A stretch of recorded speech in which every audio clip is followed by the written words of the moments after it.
The waterfront is in full swing today in Chattanooga. This after another year of Riverbend is in the books. And with the heavy crowds and the wide array of vendors, it looked to be a pretty successful event, usually is. News Channel 9's Alyssa SpiratoThe spent most of the day at the site today talking to event organizers and vendors. Alyssa, good evening. What are they saying now that Riverbend is over with?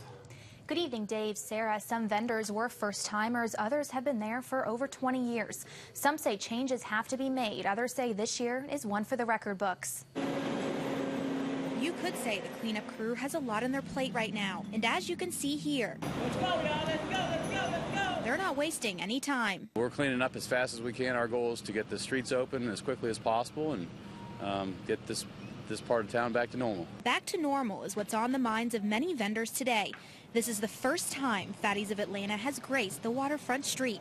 Owner John Spadafora says once he heard about the party on the riverfront, he wanted in. The experience here at Riverbend was fantastic.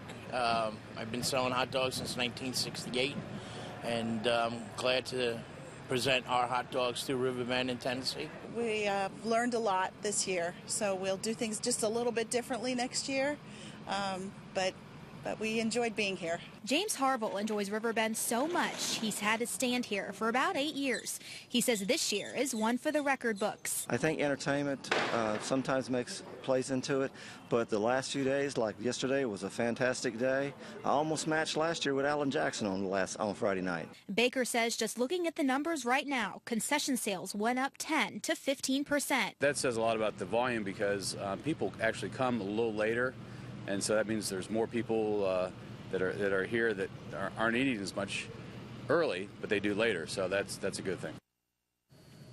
Chip Baker says they hope to have the final numbers in just a few weeks, but says by the looks of it, about 600,000 people attended Riverbend this year. Sarah, back to you. All right. Thank you, Alyssa.